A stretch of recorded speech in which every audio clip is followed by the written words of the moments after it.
Oh, it's time. Time to get radical. Viewer discretion is advised. Welcome to Radical Comment of the Week for March 24th through February the 1st. The first honorable mention today comes to us from Kim W200 Blaze. I'm waiting to see Colin Farrell's portrayal of the Penguin. Will it be an improvement on Danny DeVito's Penguin? I think it's a toss-up between Michael Keaton and Christian Bale as to the best Batman. Both of them, it can be assuredly said, were better than Ben Affleck. I guess Val Kilmer and George Clooney did a reasonable job. I think the problem with the Christopher Nolan films was they tried to take themselves too seriously with postmodern discussion of society. I haven't got a problem with films that discuss issues about society through a postmodern lens. I just can't take the idea of a guy in a bat suit as offering serious insights about anything. That was the advantage of the 80s and 90s Batman films. They were just pure fun. Thank you, Kim W200 Blaze. The next honorable mention comes to us from Heavy Metal Gamer Show. The more I hear about MGR and the whole John Hancock thing, the more I don't want to watch his stuff anymore. I usually like watching his pickup videos, but I find games that I never heard of, and I do like Radical Reggie. With that being said, to me it's just sad what MGR has become. I could never call myself a YouTuber. I actually say just some dude that does videos, because the title YouTuber seems like a job. I could never do this as a job. I am very active, but goddamn, I got other shit to do in my life. I heard that. And an actual good paying gig with good benefits, etc. Something YouTubers don't have. If people want to do YouTube and monetize or even a tip jar, fine. Just don't e-beg. And don't act like it's a job, because a job like this will never last forever. There's a right way to do it and a wrong way, that is for sure. 95% do it the wrong way. Thank you, Heavy Metal Gamer Show. And the last honorable mention today comes to us from Billy Sosa. Hey everyone. This was originally an idea I had for a video. But I'm too camera shy and too insignificant to record it, so I'll write it out here. A message to John Hancock. Hey John, I know you don't know me, but I've been thinking about your situation, and I want to help you out. Now, if you'll just hear me out, I think I found the perfect solution for you. At this point, I think you're going to have to forget about the museum. Okay, it's causing too many problems. What you got to do is get yourself a storage locker. This way, you put your silly little Atari games in the locker, and now at the least, you got the wife out of your hair.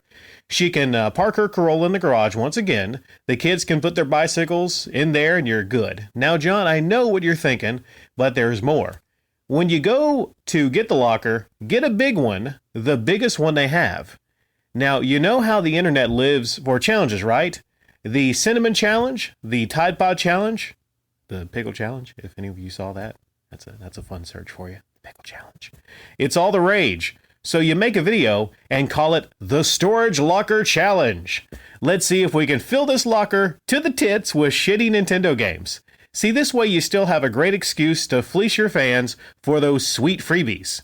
Then the Patreon money goes to pay the rent for the locker, and you're good. Now, John, there is one more thing, and I think you're really going to like this part.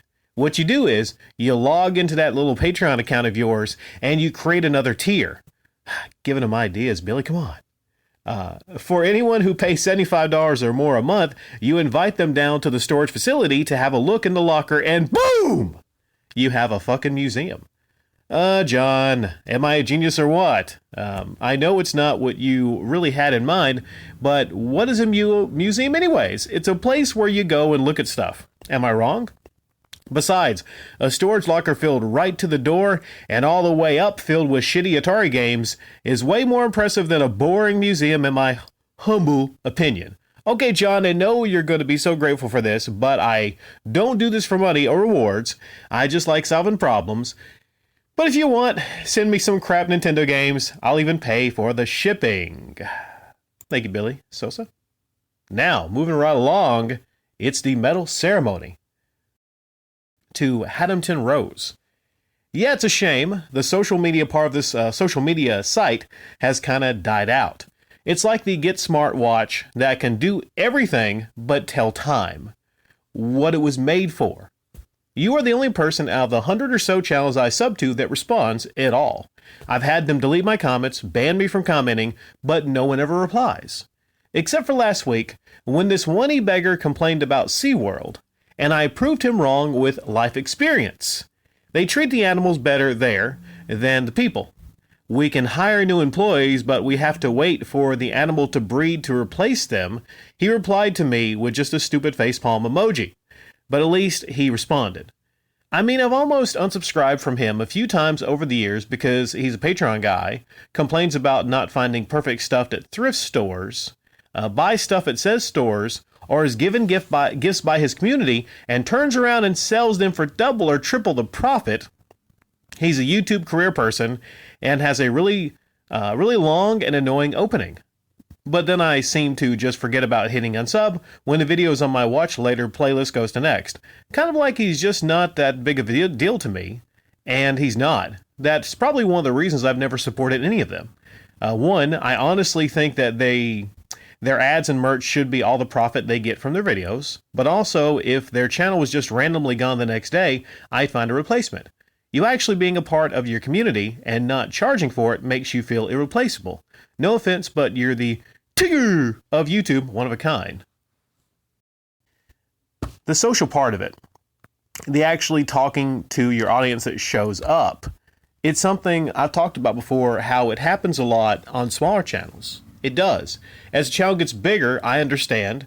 Haddam, you also got to understand too, as a channel gets bigger, or, maybe they're a full-time YouTuber and maybe they also have a job. I don't know. As a channel gets bigger, it's almost impossible to reply to every single comment. I mean, you got to look at it like, well, how much time does this person have to spend on their YouTube channel? And how much time do they spend balancing uploading videos and replying to comments? Now, if it's a full-time YouTuber, and they only upload once or twice a week, and you never see them get in the comment section, you got to think something's up, especially if they have Patreon response tiers on their Patreon. That means they're actually holding back their responses. They could respond to you, okay? But they're holding it back because, why the fuck respond to people for free if the idea is they can get money for it, okay? So a lot of creators do that. It's just, that's one of the worst things, like I've talked about, I see in the platform, where you can't even take a minute to give a response to somebody or heart a comment from somebody that, puts so much effort into their comments. And you're one of those people, and it's not just a select few, there's a ton of people that come by here, and they are just so dedicated. They're so fucking dedicated when they come here to leave just amazing comments. Life experience trumps everything else. Okay, you have a lot of life experience. You have expertise there. Oftentimes there might be somebody that comes here and they say, Rick, you know what? You mentioned that right there and you got that wrong. Or you mentioned that about a car and I'm an actual mechanic and you might have got that wrong or that analogy wrong. And I'm like, okay, fair enough. You're an expert in your field. Now, there's things I'm an expert in. Okay, we all are experts in certain things, I would say. One thing I'm an expert in is e-begging. So when people come here, or if I go to a channel or I talk to an e-beggar and they tell me what they're doing is not e-begging, I'm like, excuse me, who the fuck do you think you're talking to? Okay, I'm an expert on e-begging, all right? Of all the things I can lay a claim to be, I'm an expert in that. Towards the end of your comment, you say, in comparing this channel to a lot of the others that you're subscribed to, if one of these other channels was just randomly gone the next day, you'd find a replacement. But what sets me apart, makes me irreplaceable in your mind, is that I'm a part of my community and I'm not charging for it. Well, I think I'm not the only one. There's a lot of people on YouTube that get involved in their community and actually care about their community and might reply to comments or do other things that show the community they are appreciative of them and the time they spend there. I'm not the only one. I'm not. But when it comes to replying to comments, when it comes to, speaking out against e-beggars, there's other things about this channel. People point to the fact that, I can do voices. I'm funny on occasion, I try to be. I try to be irreplaceable, because if you're on YouTube and you're trying and your goal is just to make money, I guess, then you're going to be a cookie cutter like every other channel. I guess if that's your goal, then you're going to be like a Dreamcast guy. You're going to be like a RGT85. You're going to be one of those multiple cookie cutter channels. If your goal is just to play a fake character and to watch the money roll in, then yeah, you're going to be replaceable. That's why now, if people have to make a choice between, if there's ever a time where people had to make a choice between doing things in their real life or being stressed out or having other things bothering them, there's a lot of creators right now that say, since this outbreak, a lot of people are stressed out and they're worried and they're not on YouTube a lot. And they're definitely probably not spending a lot of money on Patreon. So a lot of these creators are worried now because people are actually taking that same money, because during a great economic time, during great times, people don't think twice about donating a lot of money to YouTubers. But now you have a lot of these creators that are stressed out. And during times like this, they might try to push more, and they might try to make their audience feel worse about not giving them money. But are they replaceable? Maybe they figured out that, yeah, when push comes to shove, a lot of them are replaceable. They're cookie cutter. So as a creator, as anyone on YouTube, big or small, you should ask yourself, what am I providing people that other people are not? Thank you, Haddington Rose. The shiny silver medal today comes to us from M. Hage. I keep hearing the e-beggarnistas condescendingly refer to this channel as that insert expletive, that lousy fucker that will not show his face. It is starting to really irritate me that these clowns think making a channel about the personality and their image is more important than the actual content. The content here stands on its own, and that's the best part. Does anyone really want to see Hancock or MJR, besides perhaps their own mother, assuming they didn't swap her for some hidden gems? Would Wood's content garner even 5,000 subscribers if he didn't present an image so appealing to teenage girls? I doubt it.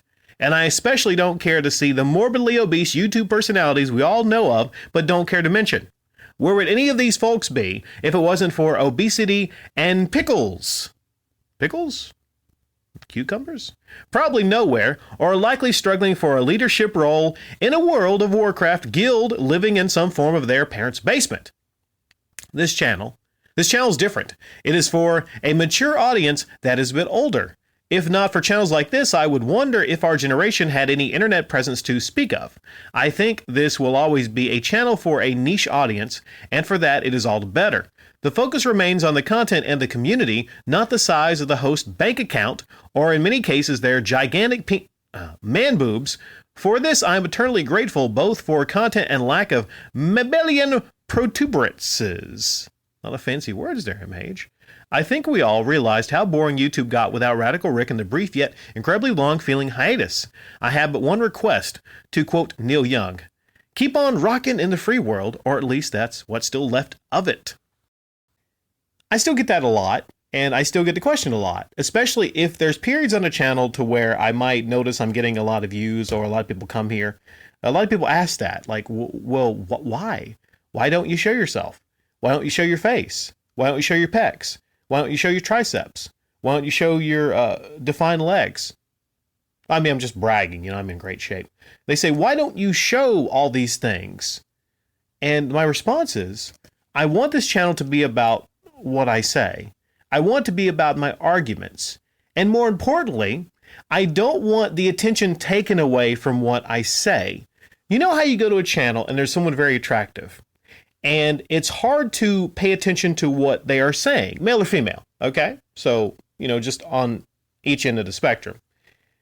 I know you all have an instance to where maybe you visited a channel and you were mesmerized by, I don't know, a female's eyes or other parts of her body, and you didn't remember a damn thing that she said.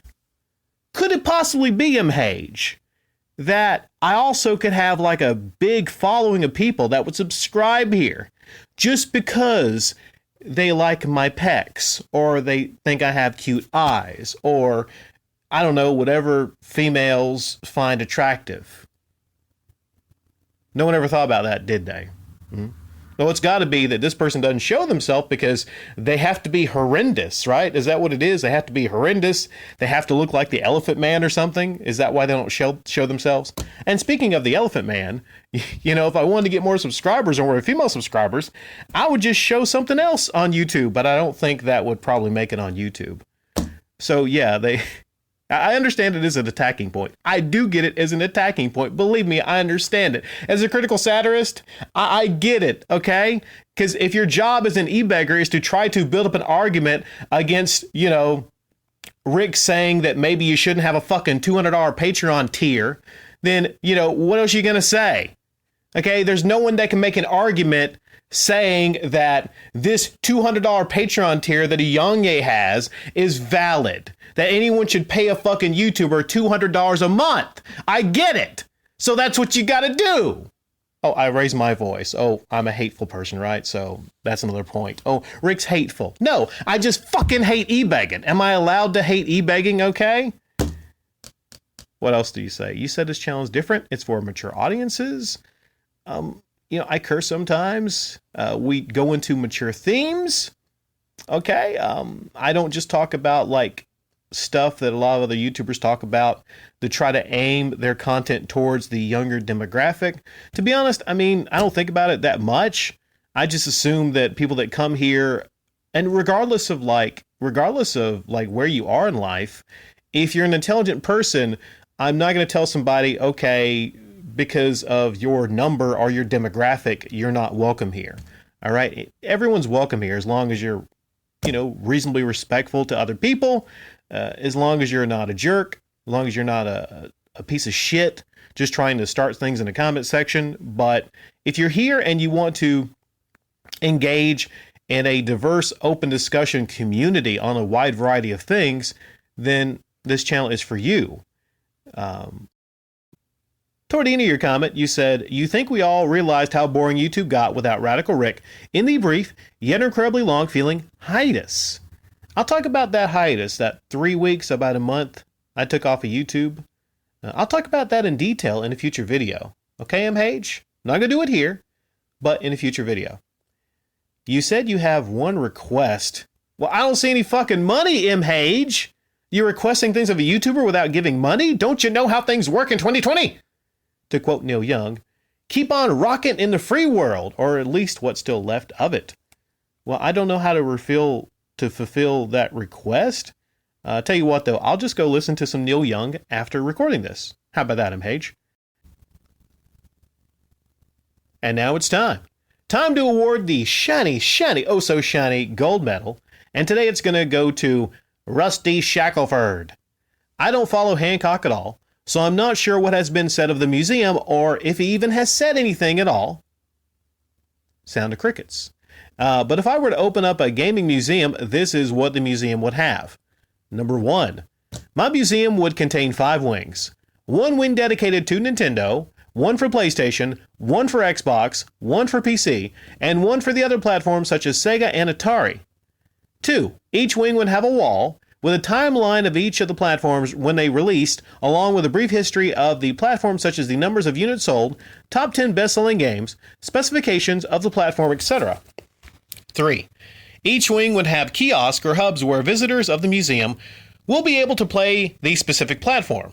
The ability to play the games on a platform will be free of charge, will be based on a first-come, first-served basis based on the sign-up sheet, and people will be limited to a designated time frame of how long they can play the game. For example, each person/group will be able to play for 15 minutes. Games will be rotated every hour or so. 4, every weekend we'll have a theme dedicated to a popular game which will be featured in the atrium of the museum. 5, every month, we'll have the opportunity to participate in tournaments such as Mario, Smash Bros., Gears of War, Halo, etc. 6, there will be at least 3 stores within the museum. One will be dedicated to purchasing merchandise in relation to the museum, another a retro game shop where people can buy, sell, or trade games, and one that will be a traditional shop where people will buy new games and hardware.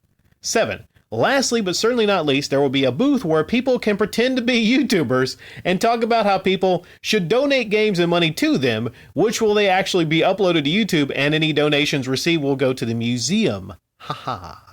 Okay, the last one is a joke, but I managed to create some ideas of what my museum would be in roughly 20 minutes. Not sure why it's so hard for Hancock to share details of the museum. Again, I'm not sure if he has done that, but if he hasn't, that's the least he can do. Sharing some ideas of it can really go a long way. Hell, I would be open to hearing ideas from other people trying to implement those to the museum.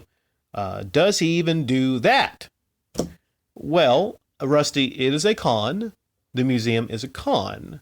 That's probably why he doesn't really want to focus on it when it comes to the details. He wants to do as much as he can to, well, talk about it without talking about it, you know? In the same way you want to maybe talk about how you're going to go get something. You know, you brag to somebody how you're going to have something, you're going to go get something, but when they stop and they ask you the details, the devil is in the details. You don't have any details. You don't have any plan for getting there, right? You don't have any real plan. That's why he talks about having this 5-year plan, the 6-year plan. Now it's always going to be like a 5-year plan, okay? Just enough to string people along to what he's really doing, I think, which is, getting Patreon dollars on the idea that he's going to have this museum one day, okay? There's going to be one day where Hancock just cashes out, where he's done with YouTube, and he just cashes out, and he sells off this entire collected collection. Collected collection. I like that. Collected collection. Most of his collection, I'm going to probably say. Now, I do not have the figures in front of me, but common sense tells me that most of that collection is collected. Okay? I'll tell you this because I have seen lots of videos in the past. Hello Moral uploaded so many videos to his channel, live streams, about him, collecting all these handouts from his audience. If you look at all the Patreon money he gets Patreon money from the audience. He gets the collections. Just being a member of the MGR crew will net you a lot of free donations. Just being in that crew, because you know why? People got a couple games lying around. They want to help build up your collection. And you get on YouTube and you pimp out your collection. My show off Saturdays is kind of like a satire of that, you know? I should have like a fucking donate button at the end of those videos. But let's talk about the museum, all right? The museum. Everyone has their thoughts about, what would be a great video game museum. You look at the one in Texas, and I could make a lot of refinements on that one. I mean, this museum you're pitching sounds fucking awesome, right? Maybe Hancock is actually going to watch this comment, then he's going to write it down. Oh, that's pretty good. I'm going to make a video with Rusty Shackelford's comment, but I'm going to change some of the words around. So a lot of great ideas there. And you said you don't know why it's so hard, because in 20 minutes you came up with this. You don't know why it's so hard for John Hancock to actually give some answers, not on when the museum will be, not on when, but what it's going to be. Like what it's going to be, what it means to him. He'll say it, I'm going to have a game museum one day, and it's going to be a really great game museum. Okay, tell me, what is the game museum going to fucking be? Give me some details, all right? Write something, draw something up. But he has a blank paper he's showing everybody that just says, one day game museum coming. That's not enough. That is not enough.